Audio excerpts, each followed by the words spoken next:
In this class, we are going to study reproductive health.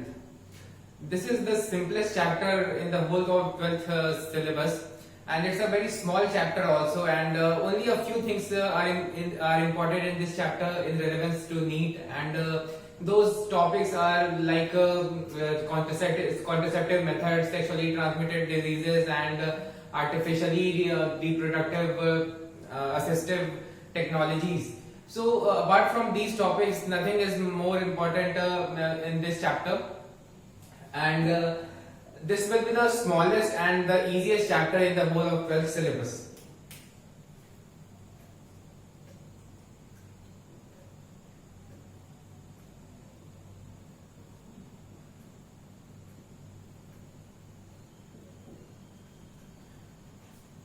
So the chapter's name is reproductive health, and we'll first have to look at it. What does it mean, or what does it mean to be reproductively healthy? So the normal definition of reproductive health is accepted. The definition which we normally accept is from WHO, and its statement is like this.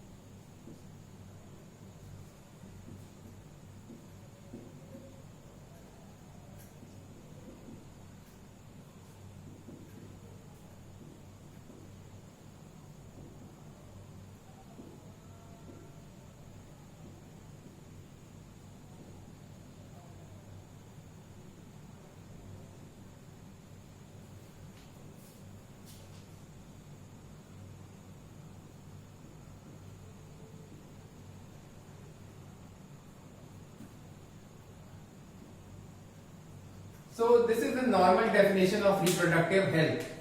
This means that for anybody to be reproductively healthy, he should have these four aspects in a proper healthy way. यानी कि this statement wants to say कि हर कोई भी इंसान reproductively healthy तभी होगा जब वो रिप्रोडक्शन के सारे आयामों में बिल्कुल हेल्दी होगा. That is physical, emotional, social, that is सामाजिक, एंड बिहेवियरल. यानी कि इंसान अपने व्यवहारिक रूप में ज्यादा टोटली नॉर्मली बिहेव कर पा रहा है, तो वैसे लोगों को हम लोग रिप्रोडक्टिवली हेल्दी बोलते हैं.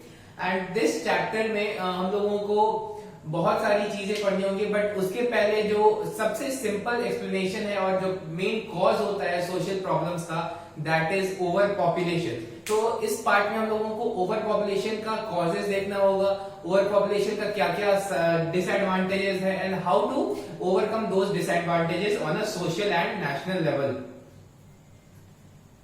सो we have to study over population.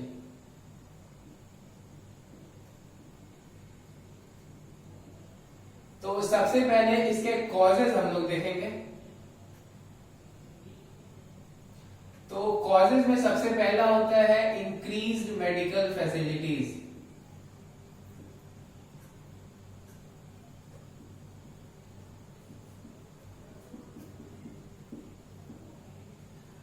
पहले के टाइम में, यानी कि आज से 50 साल पहले, 100 साल पहले, मेडिकल फैसिलिटीज ना के बराबर थी, या फिर अगर थी तो सिर्फ रिच क्लास के लिए ही एक्सेसिबल थी. यानी कि जो मेडिकल फैसिलिटीज आज के डेट में लगभग सभी को मिल जाता है, इजीली अवेलेबल होता है, उसकी वजह से जो बीमारी से डेथ होता है या एक्सीडेंट से डेथ हो सकता था, तो वो सारे डेथ्स नहीं हो पाते. तो जिसकी वजह से जो एक्स्ट्रा नंबर ऑफ पीपल बच जा रहे हैं, वो पॉपुलेशन को बढ़ाने में बहुत ही ज्यादा मदद कर रहे हैं. तो ये कॉमन सा रीजन. अपार्ट फ्रॉम दैट बहुत ऐसी रीजन है, जैसे कि आज के डेट में फूड सप्लाई मेंटेन हो चुका है. यानी कि इंडिया में जो फूड सप्लाई है, जितना उसका डिमांड है उससे ज्यादा फूड सप्लाई है. तो पहले के जमाने में लोग भूखमरी से बहुत ज्यादा मरते थे, यानी कि हंगर डेथ्स पहले के जमाने में बहुत होते थे, और आज के डेट में नेग्लिजिबल हंगर डेथ्स होते हैं.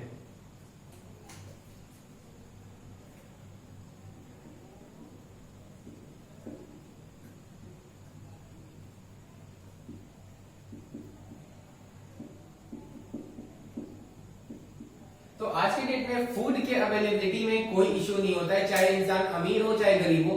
इनफैक्ट गरीब को भी, एक लेबर क्लास इंसान को भी 2 टाइम का खाना आज के डेट में इजीली मिल जाता है। तो फूड से रिलेटेड यानी कि हंगर डेथ्स आज के डेट में ना के बराबर होते हैं। अपार्ट फ्रॉम दैट और भी रीजंस हैं, जैसे कि डिक्रीज इन डेथ रेट,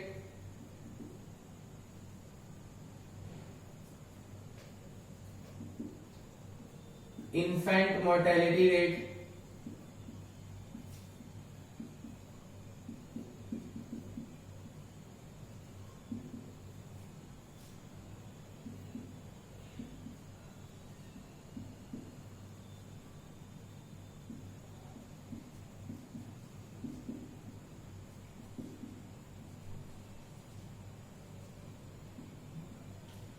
तो पुराने जमाने में क्या होता था कि डेथ्स अननेचुरल कॉजेज से बहुत ज्यादा होते थे। अपार्ट फ्रॉम दैट जितने बच्चों का जन्म होता था उनमें से बहुत ज्यादा बच्चे सरवाइव नहीं कर पाते थे, यानी कि जन्म के समय में जितने बच्चे होते थे, एक मदर से जितने भी बच्चे हो रहे हैं उनमें से बहुत ज्यादा बच्चे ऐसे होते थे जो जन्म के समय में मर जाते थे। लेकिन आज के डेट में मेडिकल फैसिलिटीज की वजह से वो सारे बच्चे बच जाते हैं और अल्टीमेटली पॉपुलेशन में कंट्रीब्यूट करते हैं। Apart from that maternal mortality rate भी कम हुआ है, दैट इज प्रेगनेंसी से रिलेटेड इश्यूज में, या तो प्रेगनेंसी के दौरान या प्रेगनेंसी के जस्ट बाद कुछ कॉम्प्लिकेशंस की वजह से मदर में डेथ हो सकता है। तो वैसे केस में जो मदर का डेथ हो सकता है वो आज अवॉइडेबल है, यानी कि मेडिकल फैसिलिटीज के चलते जो मदर में प्री प्रेगनेंसी या फिर प्रेगनेंसी या फिर पोस्ट प्रेगनेंसी में जो डेथ्स होते थे वो आज के डेट में काफी कम हो चुके हैं। तो these are common causes of increase in population. Now we have to know what are the side effects और the disadvantages of over population.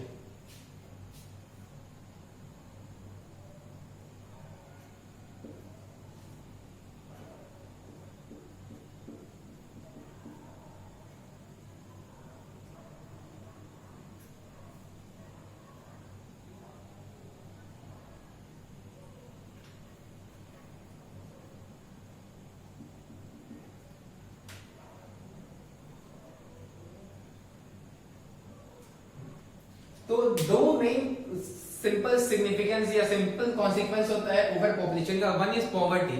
For example India में पॉवर्टी काफी ज्यादा इस वजह से नहीं है क्योंकि इंडिया का इकोनॉमी बहुत छोटा है, इंडिया का इकोनॉमी बहुत बड़ा है, बट इंडिया का पॉपुलेशन इतना ज्यादा बड़ा है कि पर कैपिटा इनकम यानी कि जो इंडिया की जितनी भी इकोनॉमी है उसके कंपैरिजन में हमारा पॉपुलेशन बहुत ही ज्यादा है। दैट इज व्हाई इंडिया में पॉवर्टी है। इंडिया का इकोनॉमी वर्ल्ड में 5th या 6th रैंक के आसपास आता है, फिर भी इंडिया में इतना पॉवर्टी क्यों है? क्योंकि इंडिया में इतना ज्यादा पॉपुलेशन है। अपार्ट फ्रॉम दैट जो हमारा ओवर पॉपुलेशन होता है, ओवर पॉपुलेशन हमेशा स्कैर्सिटी ऑफ रिसोर्सेज क्रिएट करता है, यानी कि रिसोर्सेज ह्यूमंस को क्या क्या चाहिए, लैंड चाहिए, वाटर चाहिए, फूड चाहिए, बाकी सारे मेडिकल फैसिलिटीज चाहिए। तो ये सारे फैसिलिटीज एक बहुत बड़े पॉपुलेशन को सप्लाई कर पाना बहुत मुश्किल होता है। तो ये जो ओवर पॉपुलेशन है ये हमारे पूरे सोसाइटी में स्कैर्सिटी ऑफ रिसोर्सेज करता है। अपार्ट फ्रॉम दैट एक बहुत इंपॉर्टेंट ओवर पॉपुलेशन का कॉज कॉन्सिक्वेंस होता है, that is unemployment.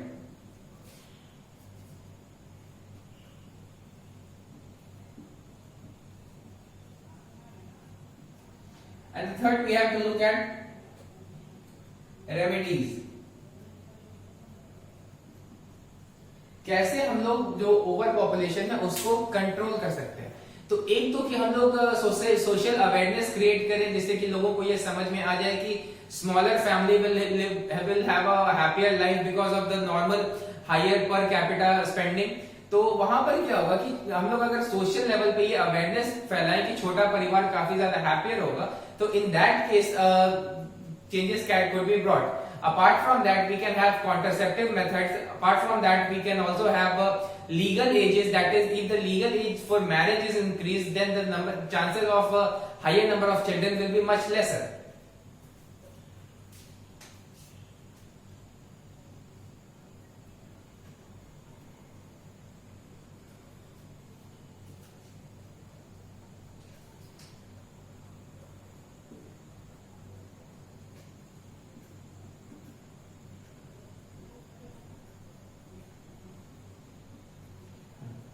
So these are the two common remedies of overpopulation, and we have to look at overpopulation from three aspects: causes, The second one should be consequences. Actually, the second one should be consequences.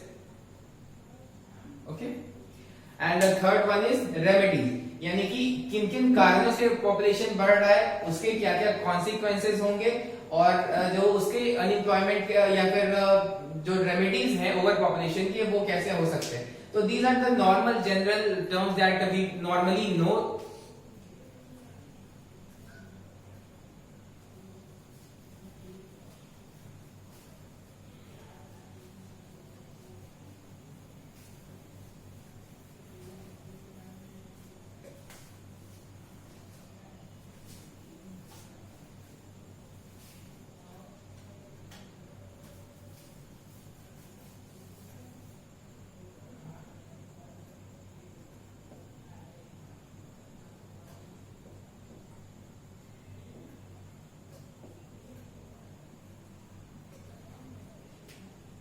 So contraceptive method are those methods which can help us control population by preventing birth or any other method like that.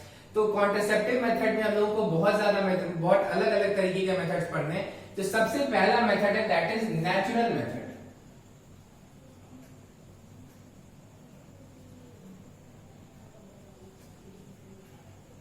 तो natural method से हम लोग कैसे pregnancy prevent कर सकते हैं. तो natural method में दो तीन तरीके होते हैं. जैसे फर्स्ट वन इज सिंपल.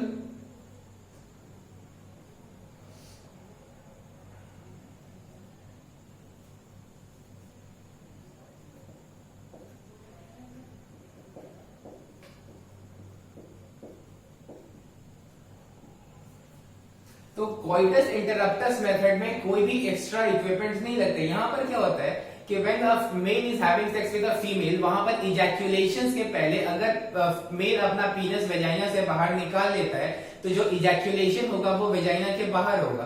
तो इन दैट केस वेजाइना के अंदर अगर सीमेन नहीं जाएगा तो स्पर्म का जो ओविडक्ट तक ट्रैवल है वो हो ही नहीं पाएगा. तो अगर फर्टिलाइजेशन नहीं होगा तो फिर प्रेगनेंसी नहीं होगा, प्रेगनेंसी नहीं तो बर्थ नहीं. तो it is a very simple method.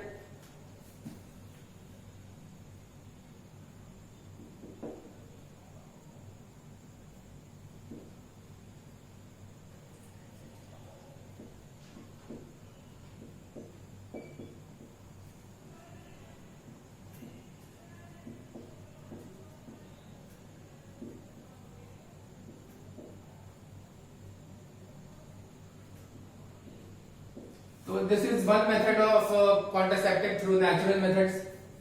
The other one is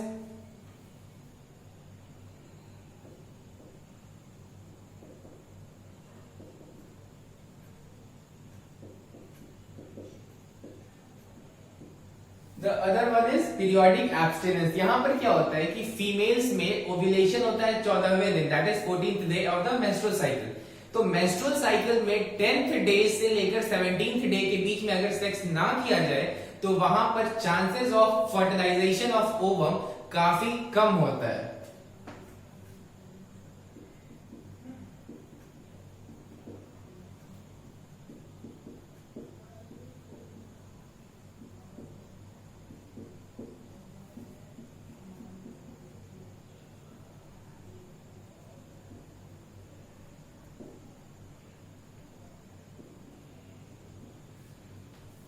एक और नेचुरल मेथड है that is called lactational method.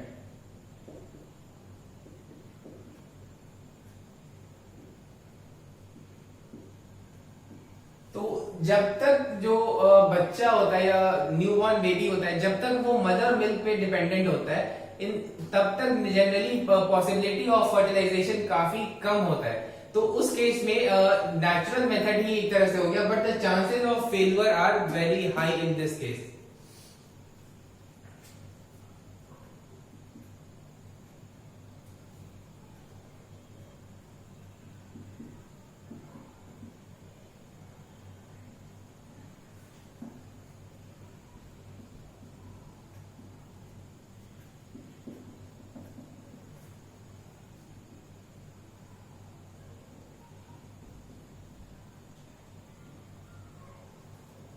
तो ये तो हो गई नेचुरल मेथड की बात. इसके अलावा बहुत सारे और भी मेथड्स हैं. The second type of method is barrier method.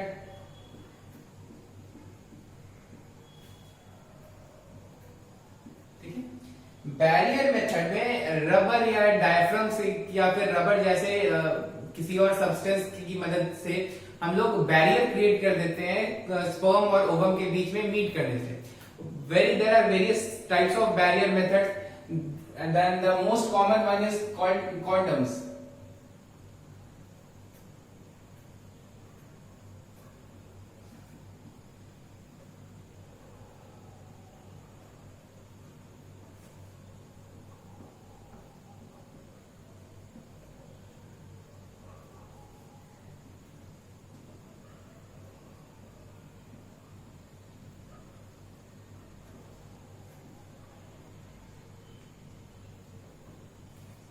तो ये जो कॉन्डम होता है ये तो सेक्स के पहले अगर एक इसको यूज किया जाए तो ये तो फर्टिलाइजेशन प्रिवेंट करता ही है, लेकिन इसके अलावा इसका एक बहुत ही इंपॉर्टेंट रोल है, that is it also prevents help in preventing STDs.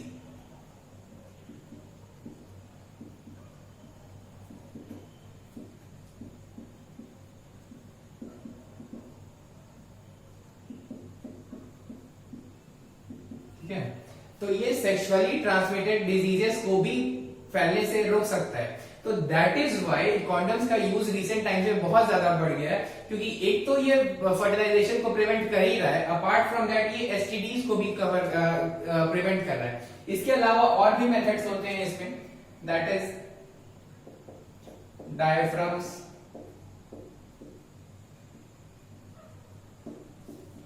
Cervical caps,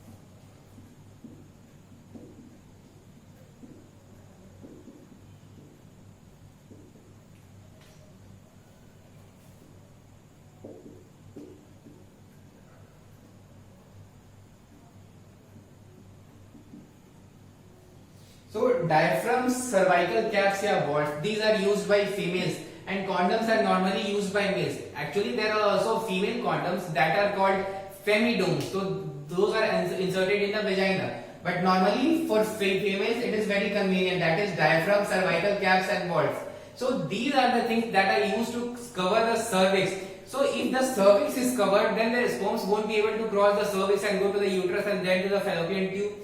So therefore these are normally used by the females. अब यहाँ पर इसके साथ नेसेसिटी ये है कि सेक्स के 5 से 6 घंटे बाद तक इसको छोड़ना होता है, ताकि स्पर्म्स को आगे जब ट्रैवल करे तो स्पर्म्स को एक बैरियर मिले. अगर सेक्स के जस्ट बाद इसको हटा दिया जाए then it would be easier for sperms to pass through the cervix. जो तीसरा मेथड हम लोगों को पढ़ना है that is chemical method.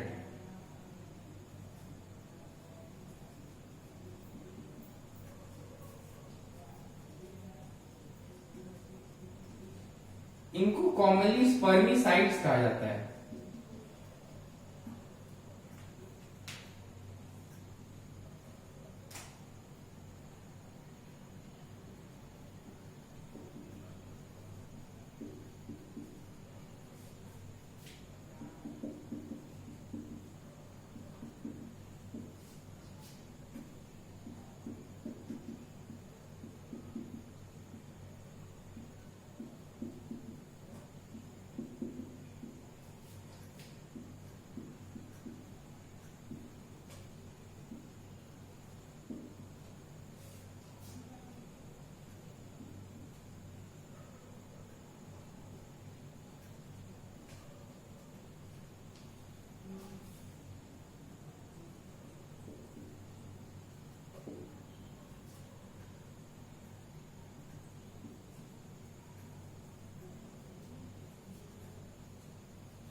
So spermicides are those chemicals like citric acid, boric acid, potassium permanganate। तो ये सारे वैसे केमिकल्स होते हैं जो कि स्पर्म को डायरेक्टली किल कर सकते हैं, लेकिन इनका साइड इफेक्ट ये होता है कि फीमेल के वेजाइनल ट्रैक्ट में या फिर जस्ट आउटसाइड वहां पर बहुत ज्यादा इरिटेशन या फिर बर्निंग सेंसेशन हो सकता है, या फिर वहां पे स्किन में एलर्जी हो सकता है किसी और तरीके का। तो these chemicals directly kill the sperm. अब डायफ्राम्स के दिस मेथड के साथ दिस मेथड का कॉम्बिनेशन यूज किया जाता है। For example, when a female is using diaphragm और सर्वाइकल कैप्स और valve, she also uses spermicide, that is ये जो केमिकल्स होते हैं, अगर इनके पास कोई स्पर्म रह गया है तो उन स्पर्म्स को मारने के लिए केमिकल मेथड्स का यूज किया जाता है। तो these are the normal 3 methods. इसके बाद हम लोगों को पढ़ना है कि इंट्रा यूटेराइन डिवाइसेस को हम लोग कैसे यूज कर सकते हैं।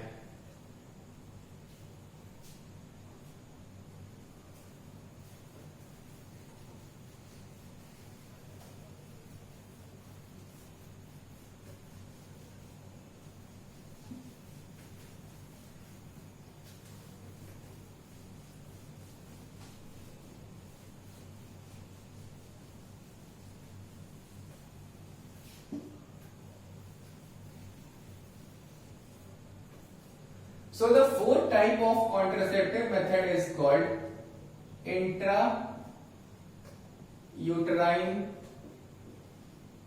devices। ठीक है, तो इन डिवाइसेस का यूज यूट्रस के अंदर किया जाता है, यानी कि ये जो काम है ये कोई डॉक्टर ही कर सकता है, दैट इज डॉक्टर या फिर कोई एक्सपर्ट नर्स इंट्रायूटेराइन डिवाइस को फीमेल के अंदर इंस्टॉल कर सकती है।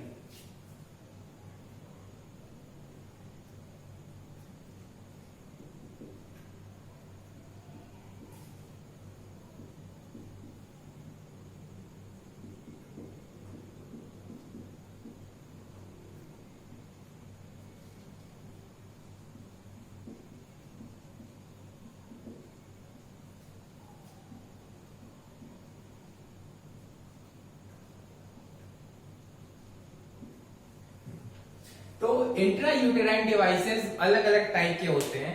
जो सबसे पहला टाइप है that is non medicated.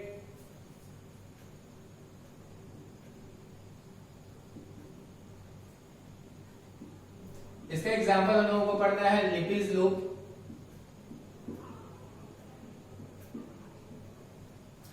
The other one is copper releasing.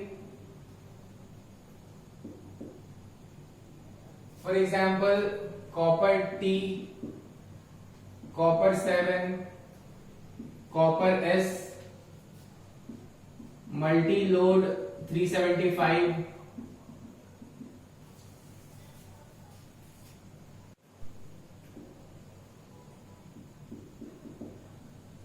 तो हार्मोन रिलीजिंग का एग्जांपल हम लोगों को पढ़ना है, दैट इज प्रोजेस्टाजोट, LNG-20। तो ये 3 टाइप के इंट्रायूटेराइन डिवाइसेस होते हैं। अब इनका अलग अलग पर्पस होता है। पर्पस ये होता है कि ये जो यूट्रस होता है या फिर फैलोपियन ट्यूब है या फिर सर्विक्स वाले एरिया है, वहां पर स्पर्म्स का फैगोसाइटोसिस बढ़ा देंगे, दैट इज स्पर्म का जो किलिंग होता है फीमेल बॉडी के अंदर, उस चीज को इंक्रीज कर देते हैं। और ये जो कॉपर है, कॉपर स्पर्म्स का जो स्पीड ऑफ मूवमेंट होता है उसको कहीं ज्यादा रिड्यूस कर देता है। तो स्पर्म का जो प्रॉपर्टी होता है कि वो ओवम को 24 से 48 आवर्स के बीच ही फर्टिलाइज कर सकता है। अगर उससे ज्यादा टाइम हो गया तो वो नहीं फर्टिलाइज कर पाएगा, तो मैक्सिमम 48 आवर्स तक स्पर्म फर्टिलाइज कर सकता है। तो ये जो कॉपर है, अगर कॉपर स्पर्म की स्पीड को ही रिड्यूस कर देगा तो जब तक स्पर्म पहुंचेगा तब तक 48 आवर्स से ज्यादा हो चुके होंगे। तो वैसे केस में स्पर्म फर्टिलाइज नहीं करेगा, फर्टिलाइजेशन नहीं तो प्रेगनेंसी नहीं, प्रेगनेंसी नहीं तो बर्थ नहीं। तो ये तो होगा इंट्रायूटेराइन डिवाइसेस की बात। Apart from that there are other methods also.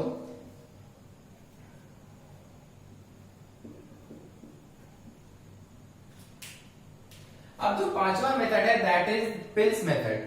तो इसमें क्या होता है कि females generally take orally medicine in the form of tablets.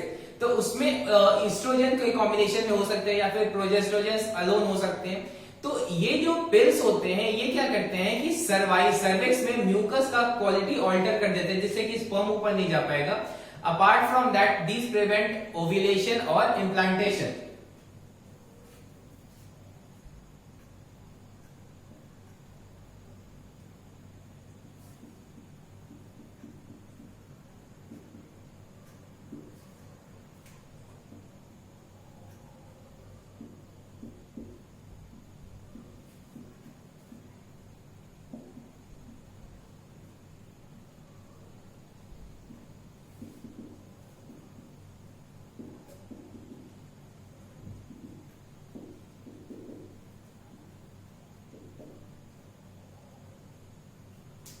तो ये जो पिल्स के अंदर केमिकल्स है वो कौन से हैं? या तो प्रोजेस्ट्रोजेंस जो कि प्रोजेस्टेरॉन जैसे होते हैं, और ईस्ट्रोजन के कॉम्बिनेशन के साथ भी ये हो सकते हैं।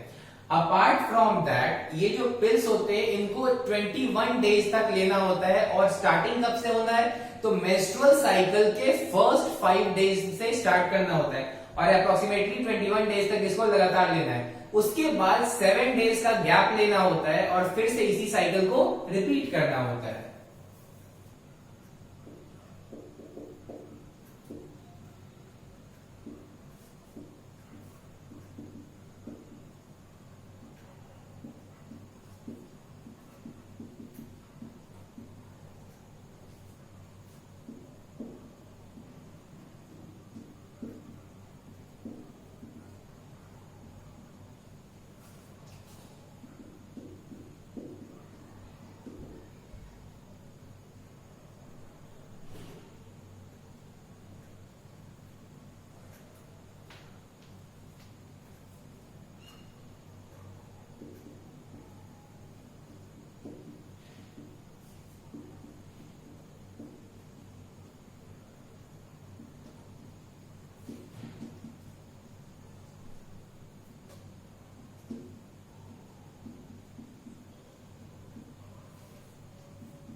ठीक है, तो इस तरीके से ये लिया जाता है, यानी कि ये जो प्रोजेस्ट्रोजेंस का या ईस्ट्रोजन के साथ कॉम्बिनेशन है, या प्रोजेस्ट्रोजेंस अकेले हैं, तो इनको 21 दिन तक लगातार लेना होता है, और मेंस्ट्रुअल साइकिल के पहले 5 दिन से इसको स्टार्टिंग किया जाता है, और उसके बाद 21 दिन के बाद 7 दिनों का गैप लेना होता है। उसके बाद इस साइकिल को फिर से कंटिन्यू किया जाता है। तो इनका जो फंक्शन होता है वो क्या करेगा कि सर्विक्स के म्यूकस का ऑल्टर कर देगा क्वालिटी, जिससे कि स्पर्म्स आगे बढ़ ही नहीं पाएंगे, या फिर ये ओव्यूलेशन या इम्प्लांटेशन को प्रिवेंट करेगा।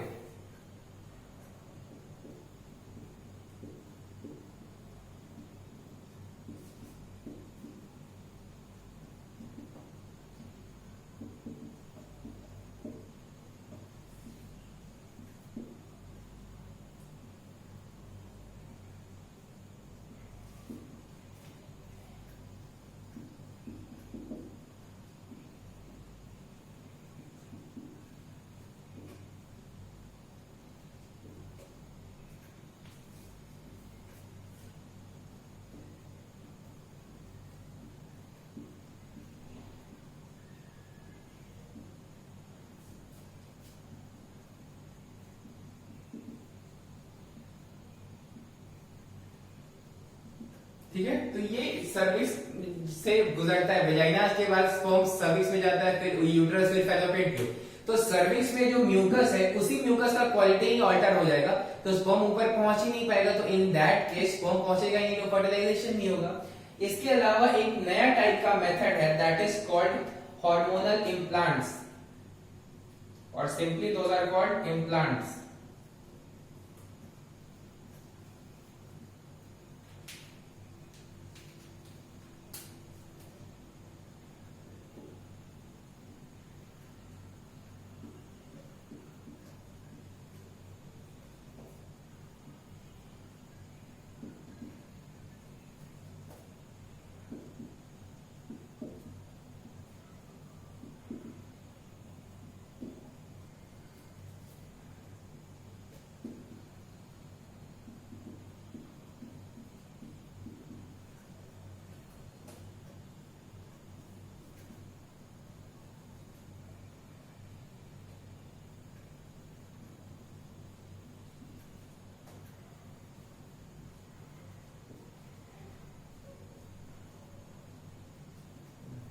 तो ये जो हार्मोनल इम्प्लांट्स होते हैं ये मैचस्टिक की तरह होते हैं और इनको एग्जैक्टली यहाँ पर लगाया जाता है, यानी कि फोरआर्म पे, एल्बो के ऊपर में, इस पार्ट में इसको इंसर्ट कर दिया जाता है अंदर में। बाहर से देखने पे बहुत ज्यादा पता नहीं चलता है, लेकिन ये इम्प्लांट कर दिया जाता है। इसका जो मेथड ऑफ वर्किंग है वो सिमिलर होता है पिल्स के थ्रू।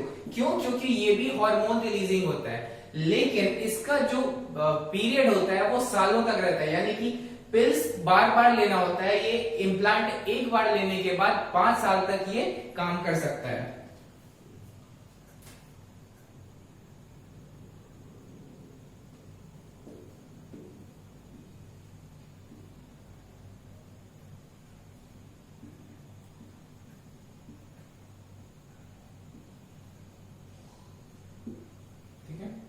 तो इनका जो वर्किंग पीरियड होता है इम्प्लांट्स का, ये बहुत ज्यादा होता है एज कंपेयर टू पिल्स। अब पिल्स का एक एग्जांपल बहुत कॉमन है जो कि सेंट्रल ड्रग रिसर्च इंस्टीट्यूट बनाया है, दैट इज जो लखनऊ में लोकेटेड है। तो जो सहेली पिल है वो भी एक तरह का कॉन्ट्रासेप्टिव पिल ही है, तो वो वीक में एक बार लेना होता है, तो that is once a week pill. तो these are the small points, but apart from that since it is a crash course class we are not going go in such small details. तो ये सारे common methods थे। इसके अलावा अब जो methods हैं वो है surgical method and those are permanent method, यानी कि सर्जिकल मेथड्स को हम लोग रिवर्स नहीं कर सकते हैं जनरली।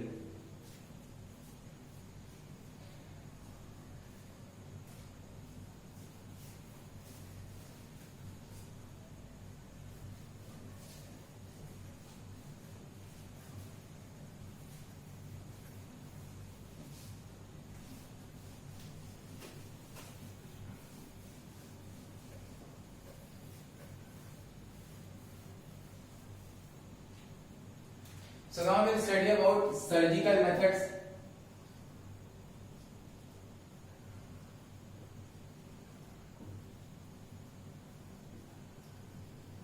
तो सर्जिकल मेथड में जो पहला है that is called vasectomy. Male reproductive system में हम लोगों ने पढ़ा था कि वैस डिफरेंस क्या होता है और कहां से कहां तक जाता है। तो जो वैस डिफरेंस होता है वो एपिडिडाइमिस के जो नीचे वाला पोर्शन होता है that is called chorda epididymis, वहां से अराइज करता है और वहां से ये जाता है कहां तक? इजैक्यूलेटरी डक्ट तक। तो इसका काम ही होता है स्पर्म को ट्रांसपोर्ट करना। तो अगर हम वैस डिफरेंस को ही काट दें या फिर उसको टाई अप कर दें तो स्पर्म का ट्रांसपोर्ट हो ही नहीं पाएगा। तो जो इजैक्यूलेशन होगा उस केस में सिर्फ और सिर्फ सेमिनल वेसिकल, प्रोस्टेट ग्लैंड और बल्बो इरेथ्रल के ग्लैंड वाला सिक्रीशन का ही इजैक्यूलेशन होगा, उसमें स्पर्म नहीं होगा। तो इन दैट केस फर्टिलाइजेशन का कोई स्कोप ही नहीं बनता है।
तो जब इजैक्यूलेशन होगा वैस डिफरेंस के कटने के बाद, तो वहां पर सिर्फ और सिर्फ इन्हीं तीनों ग्लैंड्स के जो सिक्रीशन है वो होंगे सीमेन के अंदर। दैट मीन्स कि स्पर्म होगा नहीं तो फर्टिलाइजेशन का कोई स्कोप ही नहीं है। The other method is called tubectomy.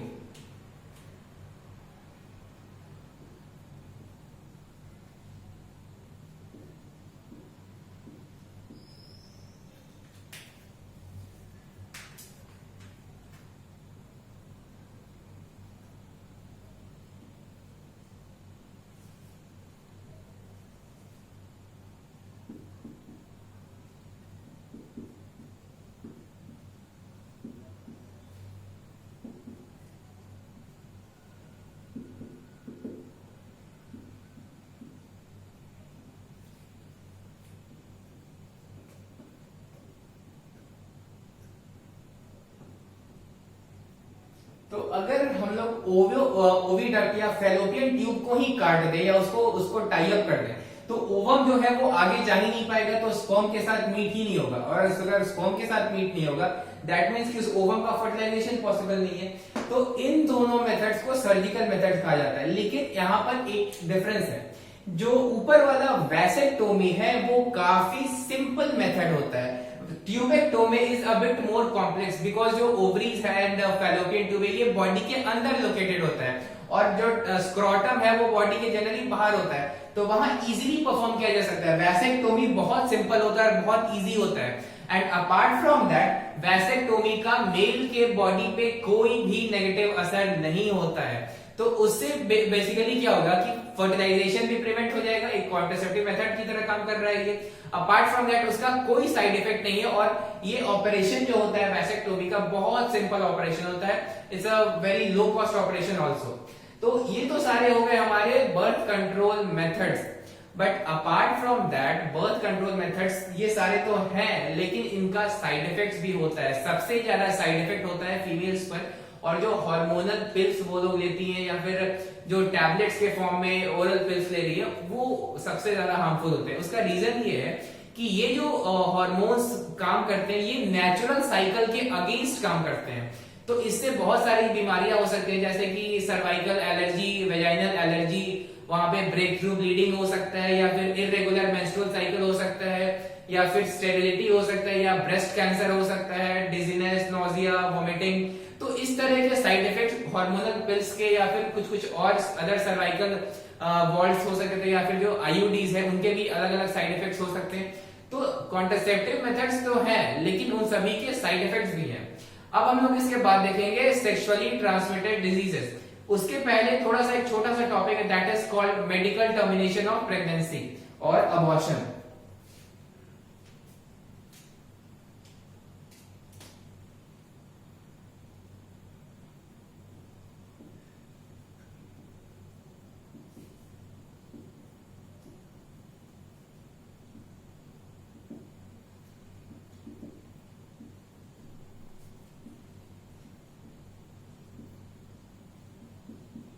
इनको कॉमनली अबॉर्शन कहा जाता है।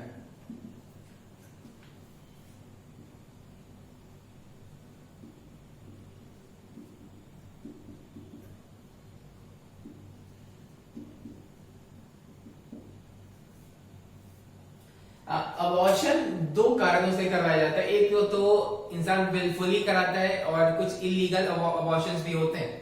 तो अबॉर्शन नॉर्मली जो सेफ होता है वो 12 हफ्तों तक, दैट इज 3 महीने तक ही अबॉर्शन सेफ रहता है।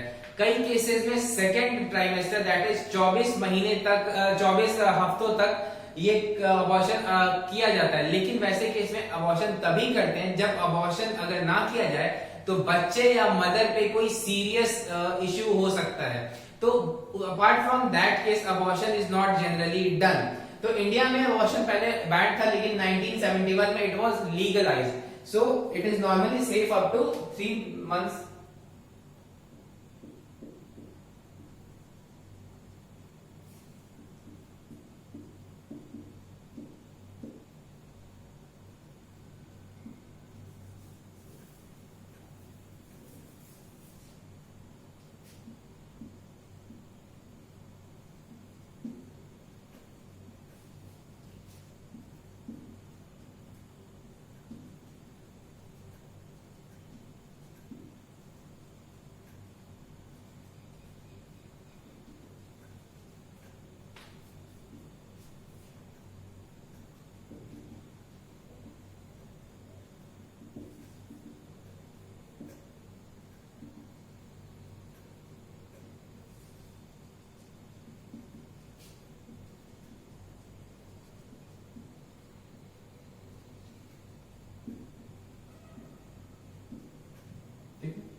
तो वैसे ही केस में अबॉर्शन अलाउ होगा 6 मंथ तक, जब जो प्रेगनेंसी है that will be very dangerous for mother और फीटस, और बोथ माँ और बच्चे दोनों के लिए वो काफी डेंजरस होगा। अबॉर्शन का बहुत ही ज्यादा मिसयूज किया जाता है फीमेल फीटसेस को फिनिश ऑफ करने के लिए। यानी कि अबॉर्शन जो है अगर मेडिकल कारणों से किया जाए देन इट्स ओके, लेकिन sex selective abortion that is female foeticide किया जाता है आफ्टर डूइंग एमनियोसेंटेसिस। तो एमनियोसेंटेसिस में क्या होता है कि जो एमनियोटिक फ्लूइड होता है उसको उससे हम लोग निकाल के ये पता कर सकते हैं कि जो फीटस डेवलप हो रहा है वो मेल होगा या फीमेल। तो फीमेल फीटसेस को बहुत जगहों पे अबॉर्ट भी कर दिया जाता है, तो that is wrong. But normally amniocentesis can also be used for detection of certain diseases. तो in that case amniocentesis is good, but normally it is used for abortion of females, then it's not good. तो इसी वजह से जो abortion है वो legalise India में इसलिए किया गया था क्योंकि कई बार मेडिकल कारणों से माँ बच्चे या फिर दोनों पे सीरियस इश्यूज हो सकते हैं। तो only in that case abortion should be done, otherwise it should not be done. तो अपार्ट फ्रॉम दैट अबॉर्शन के बारे में कुछ और पॉइंट्स ये है कि नेचुरली वर्ल्ड में जो प्रेगनेंसीज होते हैं उनमें से 1/3 अपने आप ही अबॉर्शन हो जाता है, यानी कि पहले 4 हफ्तों में यानी कि 1 महीने के अंदर अपने आप अबॉर्शन हो जाता है और फीमेल को पता भी नहीं चलता है कि वो प्रेग्नेंट थी भी। तो दोज आर नेचुरल अबॉर्शंस। और जो दूसरा वाला अबॉर्शन होता है वो होता है इंड्यूस्ड, यानी कि वो आर्टिफिशियली किया जाता है।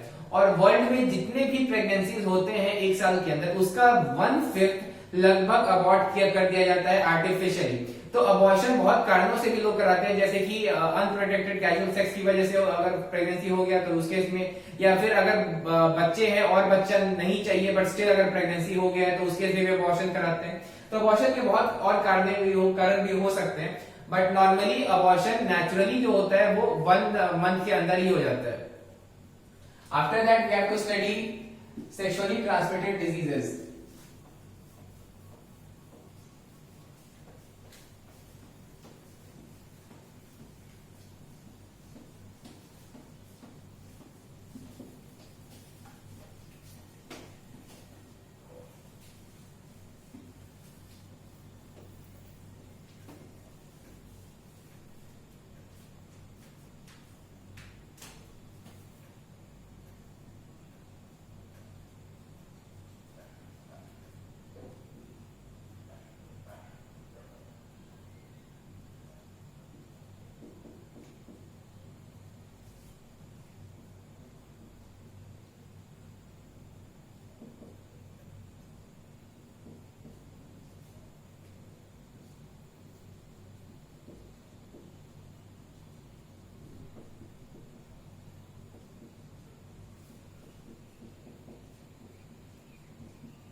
तो ये 3 नाम है जो कि रिप्रोडक्टिवली ट्रैक्ट इन्फेक्शन या फिर वेनेरियल डिजीजेज या फिर सेक्सुअली ट्रांसमिटेड डिजीजेज। तो ये एक ही तरह की बीमारी के 3 अलग अलग नाम है। अब इनमें हम लोग अलग अलग कैटेगरी करके देखेंगे। पहला है वायरल, यानी कि वायरस की वजह से कौन कौन सी बीमारियां होती हैं। तो सबसे पहला है AIDS, acquired immunodeficiency syndrome. ये होता है HIV की वजह से, यानी कि ह्यूमन इम्यूनो डिफिशियंसी वायरस की वजह से होता है एड्स। इसके अलावा एक और बहुत कॉमन बीमारी है that is called genital herpes.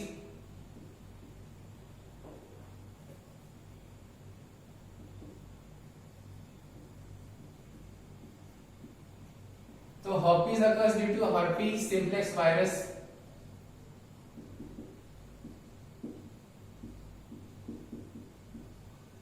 एक और बीमारी है genital warts.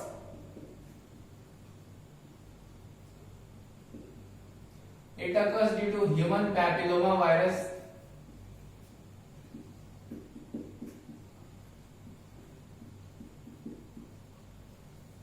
Apart from that एक और बीमारी है that is called hepatitis B।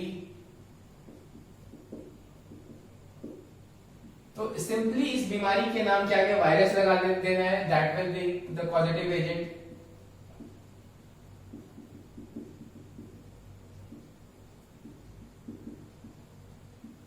तो ये तो हुई वायरल बीमारी, बट अपार्ट फ्रॉम दैट बहुत सारी जो बीमारियां हैं यहाँ पर बैक्टीरिया की वजह से भी होती है। दोज आर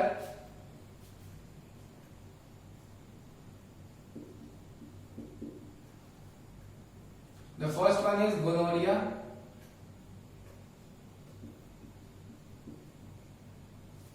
तो ये होता है गोनोरिया निसीरिया की वजह से।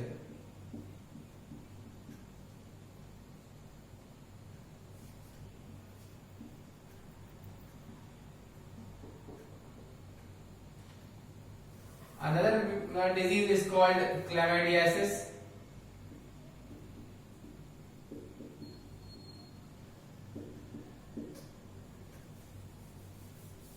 तो क्लैमाइडियासिस जो होता है वो क्लैमाइडिया ट्रैकोमैटिस की वजह से होता है।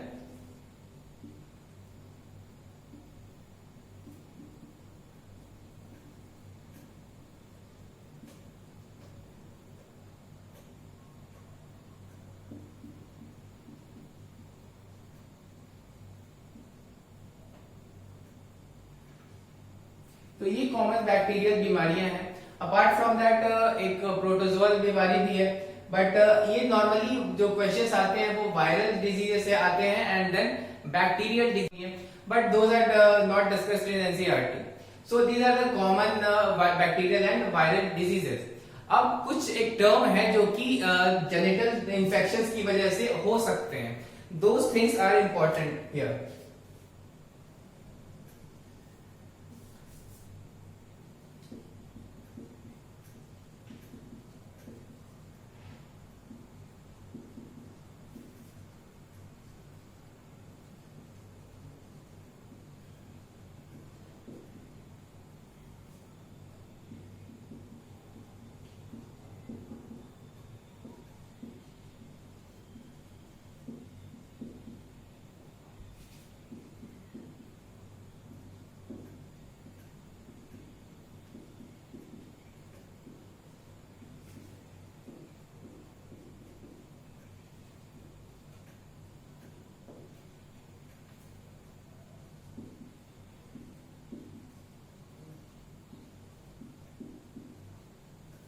तो ये दो चीजें हैं जो कि जनरली सेक्सुअली ट्रांसमिटेड डिजीजेस की वजह से हो सकती है।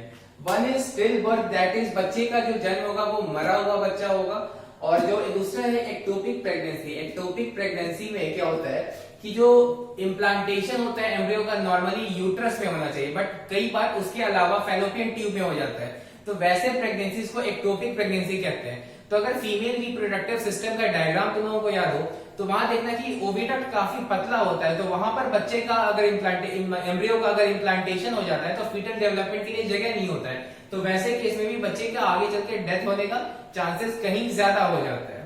तो these are the normal things. Apart from this, we have to study something called infertility and how to treat that.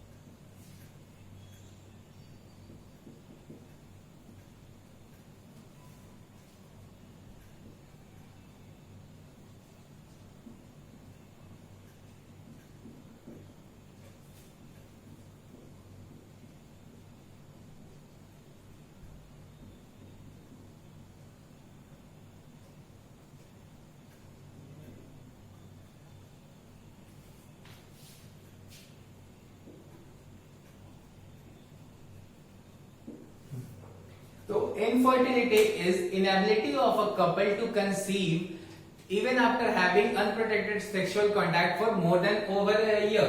तो यहाँ पर क्या होता है कि कई बार लोग कॉन्ट्रासेप्टिव मेथड यूज करते हैं प्रिवेंट करने के लिए, but when people want children in that case they don't use contraceptive method. फिर भी कई बार ऐसा होता है कि बिना कॉन्ट्रासेप्टिव मेथड के यूज किए भी बच्चे में यानी कि जो प्रेगनेंसी है वो अराइज नहीं होते, यानी कि फीमेल्स डोंट गेट प्रेग्नेंट। तो इसके पीछे बहुत अलग अलग कारण हो सकते हैं and we have to study all of them and we have to study how to treat those conditions.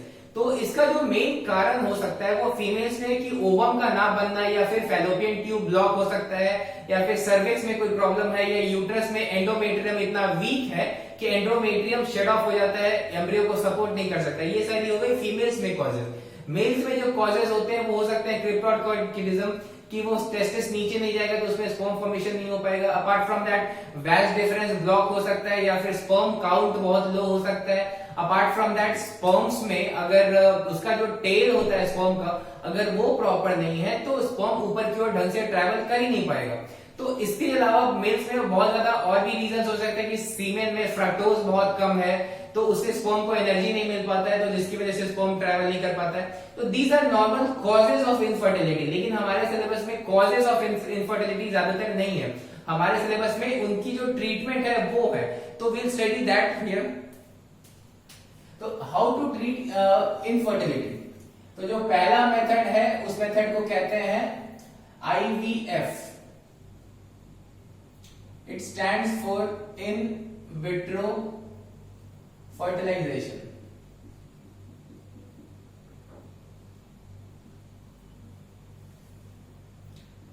तो this is fertilization of ovum in lab in simulated conditions।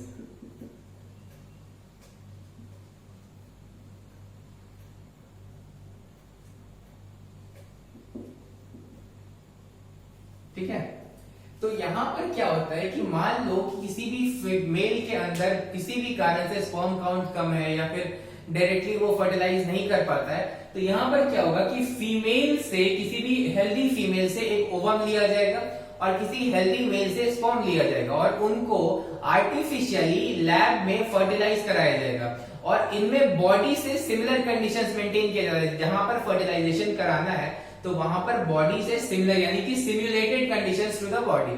तो यहां पर उसी मेथड को कहा जाता है इन विट्रो फर्टिलाइजेशन। तो इस प्रोसेस से जो जाइगोट बनेगा उस जाइगोट को 2-3 बार माइटोसिस करने दिया जाएगा, दैट इज 8 सेल स्टेज के आसपास आ जाएगा या फिर वो 16 सेल स्टेज के आसपास आ जाएगा, वो बात की बात है। बट यहां पर जो जाइगोट के बाद एम्ब्रियो बनेगा उस एम्ब्रियो को ट्रांसफर किया जाता है, that process is called as embryo transfer.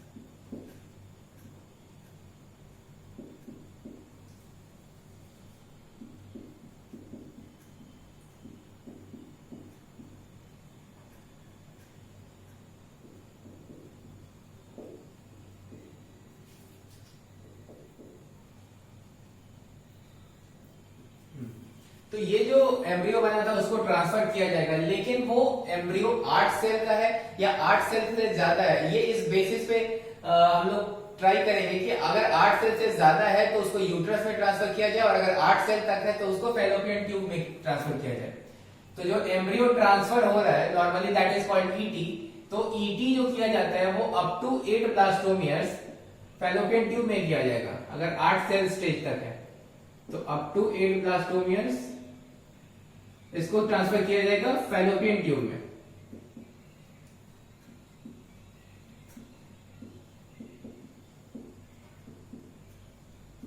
और अगर 8 से ज्यादा ब्लास्टोमियर्स हैं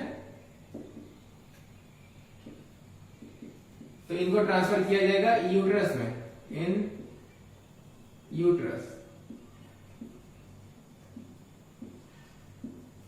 तो ये तो हो गया एम्ब्रियो ट्रांसफर की बात। अपार्ट फ्रॉम दैट जो किसी फीमेल में अगर ओवम नहीं बन पा रहा है लेकिन उसका जो यूट्रस है वो सही तरीके से काम कर पा रहा है, तो वैसी फीमेल्स को कोई और फीमेल अगर ओवम दे तो वो फीमेल के अंदर उसको फर्टिलाइज करके या फिर फीमेल के बाहर उसको फर्टिलाइज करके ट्रांसफर किया जा सकता है। तो in that case that is called gamete intra fallopian transfer. और यहां पर जो ट्रांसफर हुआ है that is called gift, that is zygote intra fallopian transfer. और ये जो यूट्रस में ट्रांसफर किया जा रहा है that is called IUT, intra uterine transfer. तो in short it is called GIFT and it is called IUT, zygote intrafallopian transfer, and this is intrauterine transfer. The other method is gift.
So this method is called GIFT, that is gamete intrafallopian transfer. तो इसमें क्या होता है कि जिन females में ovum का production नहीं होता है लेकिन वो प्रेगनेंसी के लिए ऑप्टिमल कंडीशंस प्रोवाइड कर सकती है, तो उनमें क्या होगा कि ओवम किसी हेल्दी डोनर से ले लिया जाएगा और उस ओवम को फीमेल के अंदर डाल दिया जाएगा, या फिर उसको इन विट्रो फर्टिलाइजेशन करके एम्ब्रियो बना के ही सीधा डाल दिया जा सकता है. तो that method is called gift. The other method is artificial insemination और ICSI.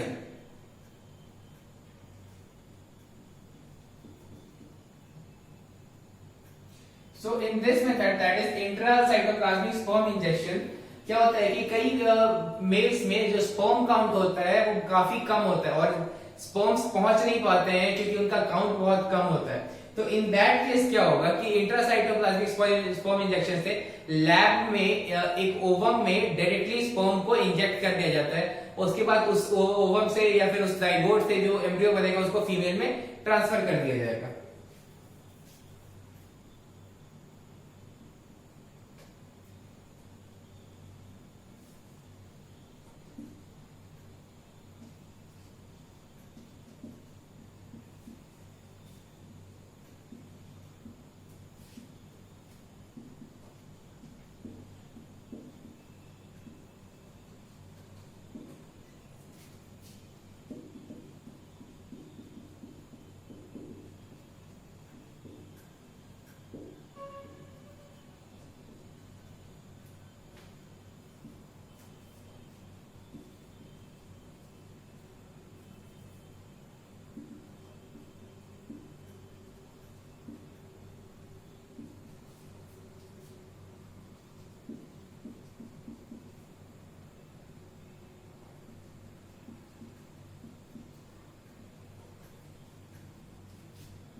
ठीक है, तो ये बहुत सिंपल मेथड है, यानी कि स्पर्म काउंट अगर बहुत कम है मेल्स में तो मेल से स्पर्म कलेक्ट किया जाएगा और फीमेल से ओवम कलेक्ट किया जाएगा और स्पर्म को डायरेक्टली इंजेक्शन से ओवम के अंदर डाल दिया जाएगा और उस ओवम को ट्रांसफर कर दिया जाएगा फीमेल के अंदर, या फिर जो जाइगोट बना या एम्ब्रियो बना उसको ट्रांसफर कर दिया जाएगा फीमेल के अंदर में.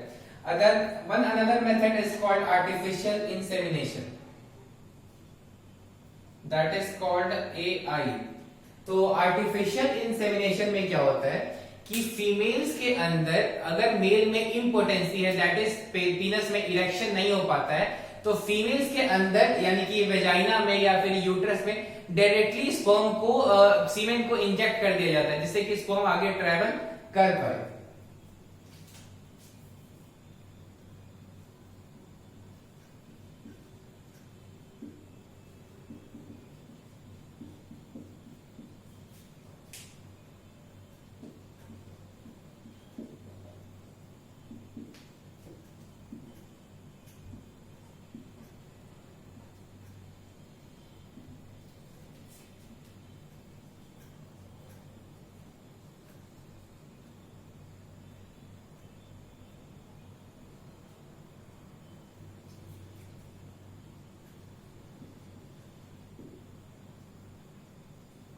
तो जिन मेल्स में इम्पोटेंसी होता है यानी कि वो फीमेल्स को इंसेमिनेट नहीं कर सकते हैं, पेनिट्रेट नहीं कर सकते हैं वेजाइना को, तो वैसे केस में ये स्टेप लिया जाता है. तो it occurs in the case of impotent mails.